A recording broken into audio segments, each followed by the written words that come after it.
Patricia, cuando vemos que en el país tenemos una población de 7 millones aproximadamente en un espacio de 21.000 kilómetros cuadrados, con recursos naturales degradados, donde nuestras áreas naturales protegidas no llegan ni siquiera al 5% del territorio nacional,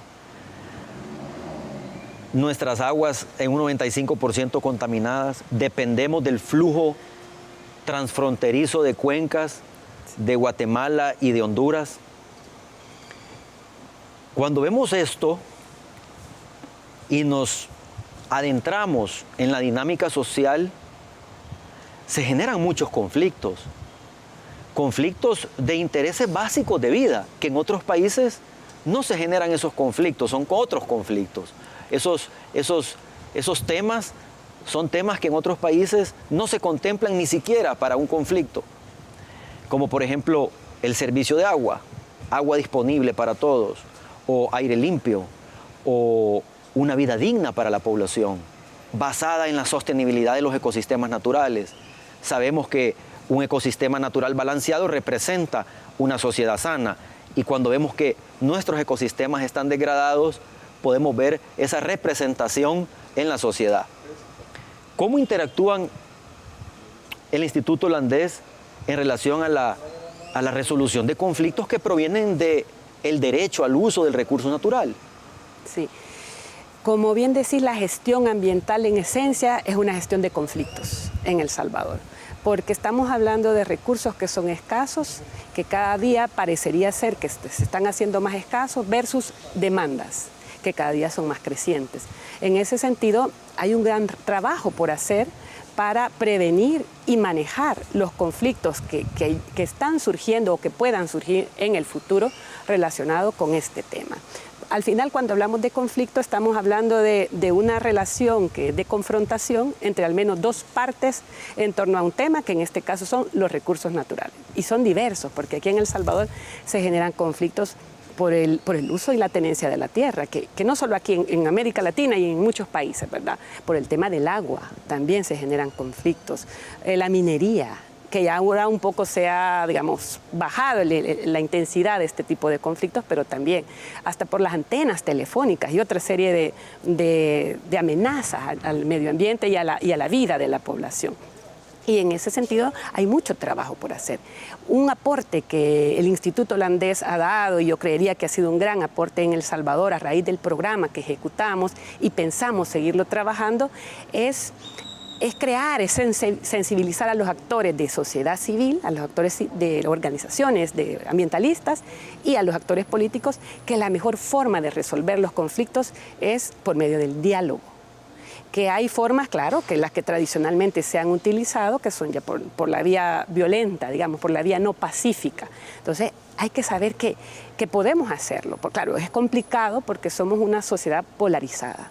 Hemos venido de una guerra fratricida, ¿verdad?, que recién acaba de terminar. Tampoco es que tengamos muchos años de vivir en democracia, de vivir, digamos, en armonía como país. Entonces, es un gran trabajo que hay que hacer, y como instituto hemos dado un gran aporte y pensamos seguirlo haciendo.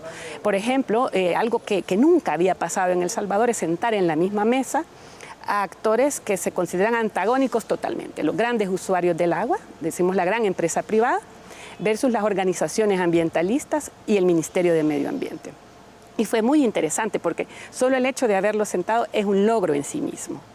Que nadie haya salido golpeado también, pero además de eso, que llegáramos a la conclusión de que queremos lo mismo. En ese caso en concreto era hablar del agua, de cómo regulamos este tema. Al final concluimos que los empresarios, la industria, la agricultura necesita agua para hacer sus actividades. La población, y es la que normalmente representan las organizaciones ambientalistas, requiere agua para el consumo humano.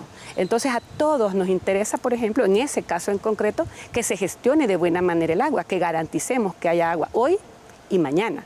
Y así como en este tema, otros. Entonces, ir descubriendo que se puede sentar en la mesa, podemos dialogar y podemos llegar a acuerdos. Y el diálogo es sumamente importante. En algunos sectores del país, Patricia, el diálogo no ha funcionado. Hay desesperanza luego de que el diálogo no funciona. Sí. Han habido casos en que mandan una carta a la institución de gobierno solicitando X situación. La carta nunca recibe eco en la sociedad, mandan otra carta, la carta no recibe eco en la sociedad, entonces la sociedad lo que hace es salir a la calle y tapar una calle. Entonces como que la dinámica que el gobierno permite en cuanto al diálogo no es permisible. O sea, es cierto, el diálogo es importante, hay que realizarlo, pero no es efectivo, porque no se genera ningún resultado de los diálogos que yo por lo menos he percibido. Sí. Entonces, ¿qué hace la población? Recurre a otro método, que el diálogo no fue efectivo. Entonces recurre a otro método, y ese es el método que podemos ver ahora en las calles de las ciudades, que las cierran, hasta los alcaldes han cerrado calles. Sí. Entonces, porque el diálogo no ha funcionado. ¿Cómo llegar a esa metodología para que el diálogo funcione de una forma efectiva? Sí, bueno, tenés toda la razón. Venimos, como te decía, de esa cultura autoritaria y creería yo que en ese sentido los tomadores de decisión y los gobernantes están acostumbrados a actuar de esa manera. Pero si vos lo ves es hasta en la casa. Yo me acuerdo, bueno, no voy a hablar más de mis padres, ¿verdad? Pero normalmente yo decía, bueno, ¿pero por qué? Bueno, porque lo digo yo. Decía, así nos han criado. Esa es la cultura en la que hemos crecido, que un poco ha cambiado. Pero entonces los gobernantes también, en alguna medida, pero yo creo que esto está cambiando mucho, eso sí. Están también viendo que eso no es así, que no se puede gobernar de esa manera, y por eso nosotros promovemos con este programa que te comentaba la gobernanza, otra forma de gobernar con la gente, preguntarle a la gente sus necesidades, escucharle también, y por eso yo también te doy la razón, es decir, la gente a veces se siente que no es escuchada y por eso toma otras medidas y otras acciones, pero nosotros, reitero, promovemos el diálogo porque sí funciona. Claro, cuando decimos que la gente demanda y no es escuchada, eso no es diálogo. Eso, claro, son demandas no escuchadas. Pero entonces lo que hay que hacer, y también los gobernantes cada día están más sensibilizados sobre esto, es escuchar a la gente, porque eso te genera también gobernabilidad. En la medida que yo escucho y atiendo las necesidades de la gente, tengo la capacidad de gobernar de mejor manera y tengo el apoyo de la ciudadanía. Regresamos, fíjate, al mismo punto, Patricia, la gobernanza. Sí. Y pareciera ser que la gobernanza es un bastión importante para obtener este balance social que no lo estamos teniendo actualmente. Sí. ¿Cómo lograr esa gobernanza? ¿Cómo trabajan esa gobernanza con los políticos, por ejemplo? Y te pongo otro ejemplo. Yo voy a una alcaldía, yo trabajo con algunas alcaldías y ONGs en relación a planes de trabajo, desarrollos comunitarios, alternativas económicas, planes de recaudación de fondos para proyectos, desarrollo de proyectos, etcétera. Y cuando yo llego a alguna alcaldía y le menciono algún proyecto que lo voy a hacer en coordinación con otra alcaldía que es de otro color político, ya no quieren trabajar. ¿A dónde está el diálogo ahí? Sí.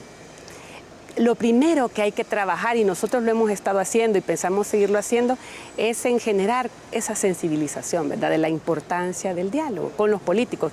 Hemos hecho muchos procesos de formación en eso, en diálogo, en herramientas para el diálogo, y luego también en sensibilizarles de la importancia de estos temas. Y como gobernantes tienen que trabajar en estos temas, ¿verdad? Entonces ese es un trabajo importante que hay que seguir haciendo, sensibilizarles en la importancia del diálogo y también a la ciudadanía. Y lo que decís es bien también necesario hacerlo. Cuando trabajamos con gente de diferentes partidos políticos es que hay una gran polarización. Eso es así. Y a nivel de las alcaldías, yo incluso veo que muchos, es menos a veces, porque tenemos ejemplos que son las mancomunidades de municipios, que han venido trabajando con alcaldías de diferentes colores partidarios. Y ahora con los consejos municipales pluripartidarios es otro reto importante para ir aprendiendo a vivir en democracia. La democracia del siglo XXI es eso. Es que si no estamos hablando de autoritarismo, de otros métodos que ya en El Salvador y en pleno siglo XXI ya no pueden seguir funcionando.